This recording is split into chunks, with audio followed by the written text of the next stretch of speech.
Everybody keeps avoiding this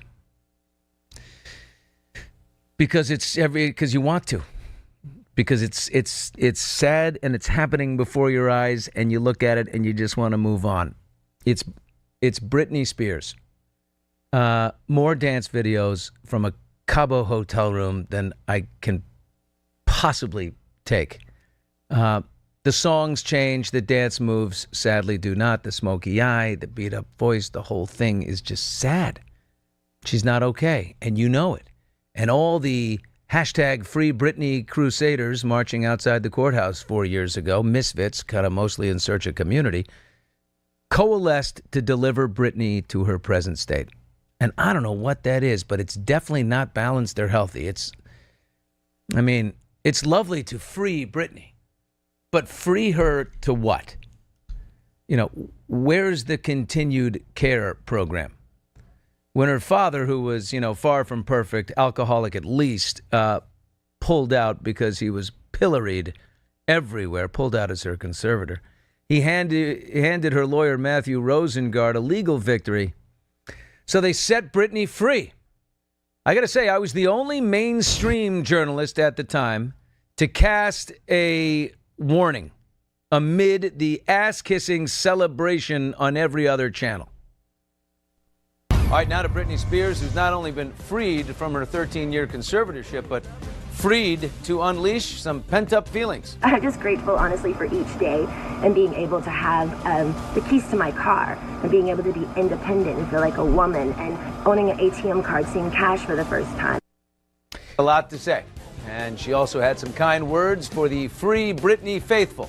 You guys rock. I honestly think you guys saved my life. But here's the most important question. Now that the conservatorship is over, what structure is in place now to help Britney acclimate and manage her life?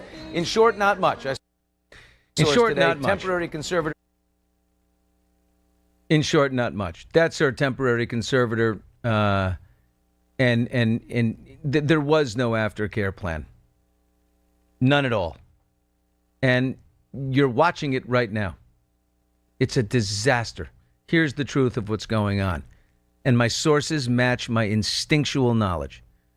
First, as you know, while Jamie, her father, ostensibly lost the, conservatorship, Britney ended up paying him close to $4 million in legal fees back in April 2024. He was not a terrible conservator. When he took over the conservatorship, back in 11 or something, she was like broke. I mean, she was $2 million from broke when he took over. She goes, $2 million. From broke. He raised that, by the way. He got that up to about $70 million, over his time as her conservator. So in April of 2024, they settle with Jamie Spears. They pay his legal bills up to like $4 million. It's a lot. 2 months later, June 2024, Matthew Rosengart, her lawyer, bails, having collected somewhere between $8 and $12 million in fees, a ton of money. Now, remember, the prenup he negotiated with Sam Asghari, it stood up in court, so he definitely earned a lot of those exorbitant fees, but he took a lot. And she liked Matthew Rosengart, the lawyer. She credited him in her book, Pieces of Me, which sold 2.5 million copies, globally. She credited him for his great work. But she is now very much on her own. Her manager, her business manager, they're keeping the deals going and the residuals coming in. So the machine is operating, but she's in Mexico all the time. Why always in Cabo? You can get pills in Cabo. Anywhere, any pharmacia will sell you pills, and they don't need to be a prescription. And the pills in question, especially Adderall, nobody will prescribe it here. She's had a long history with Adderall, and the dirty secret is she would have the massage therapists, according to one source, smuggle it in during the conservatorship. The long-term effects of Adderall. Just Google it. on people who have bipolar or some type of deep depression. It easily triggers manic or hypermanic episodes, irritability, risky behavior, hypersexualization, things like that. By the way, I'm seeing this right now with someone else in my life, someone I love. And it's awful. So those who are trying to protect her, right now, the people in her corner did what they could do. They've called the DEA, the FBI, the LAPD, whomever, to try and safely stop or apprehend her. They prescribed her fake Adderall. One source tells me she figured it out. Her brother told her they were fakes.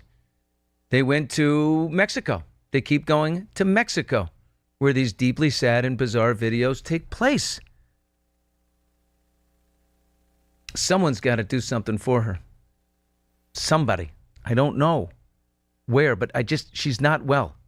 At the very least, the Free Britney people, if you love her, you got to sound the alarm that this is not going to end well. It doesn't end well. She doesn't get saved. That's the truth.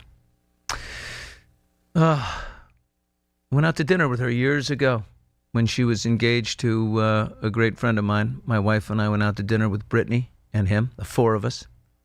And she was so fragile then. And God, that must have been 12 years ago, 15 years ago, something like that. Fragile then. What her mind has been through. It's unbelievable.